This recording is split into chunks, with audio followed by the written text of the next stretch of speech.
தட்டுங்கள் திறக்கடும் தேவா பேசுகிறேன். சப்ஸ்கிரைப் பண்ணுங்கள். இங்கே சப்ஸ்கிரைப் பண்ணுறது தான் நமக்கு நல்ல ஊக்கத்தை கொடுக்கும்.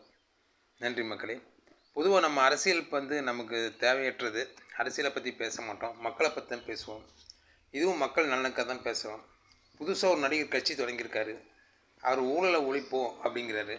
ஆனால் ஊழல்வாதிகளை ஒழிப்போன்னு சொல்லலை. அவர் ஒரு இம்போர்ட் கார் இது பண்ணுறப்போ இன்கம் டேக்ஸு கட்டாமல் ஏமாற்றிருக்காரு. அது இன்கம் டேக்ஸ் கண்டுபிடிச்சி ஃபைன் போட்டு பெனால்ட்டி போட்டு அதை வசூல் பண்ணிக்கிறாங்க. இவர் எப்படி ஊழலை எதுக்க போகிறாரு?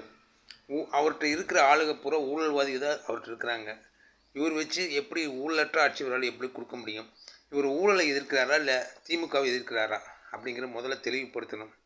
இது ஆக்சுவலாக தமிழ்நாட்டில் மக்களை இரண்டாக்கி திமுக ஆட்சியை கவிழ்த்து அந்த மதவாத சக்தியை உள்ளே கொண்டு வரக்கூடிய முன்னேற்பாடு தானே நமக்கு நினைக்க தோணுது. சிந்தியுங்கள் மக்களே. ஊழலற்ற ஆட்சி கொடுக்குறவர் எதுக்கு ஊழல்வாதிகளை தன்னோடு சேர்த்துக்கிறாரு? சிந்தியுங்கள் மக்களே. எம்ஜிஆர் போல நான் அப்படின்ட்டு எம்ஜிஆர் இப்போ சாதமாக எடுத்துகிட்டு அரசியல் வராரு. நடிகர் காலத்தில் ரஜினியை ஒரு குருவாக ஏற்றுக்கிட்டு பண்ணார். கடைசியில் என்ன நடந்துச்சு பார்த்தீங்களா? அந்த ரஜினிக்கே போட்டியாக என் அப்பா சட்டி நான் போடக்கூடாதா அப்படிங்கிற தெனாவட்டில் திமிரில் பேசுகிறாரு. இதெல்லாம் நல்லா இருக்கா மக்களே? இப்படி தான் இவர் இன்றைக்கி எம்ஜிஆர் எடுத்து ஏன் எம்ஜிஆரை விட நான் நல்லா இருக்க மாட்டேனா, எம்ஜிஆரை விட நான் செய்ய மாட்டேனா அப்படின்னு சொல்லி போட்டு திமிர் பேசுவார். எம்ஜிஆரை மட்டம் தட்டுவார். இப்படிப்பட்ட ஆள் நமக்கு தேவையா? ஊழல்வாதி, சந்தர்ப்பவாதி. ஒரு ஊழல்வாதியும்ல ஒரு சந்தர்ப்பவாதி.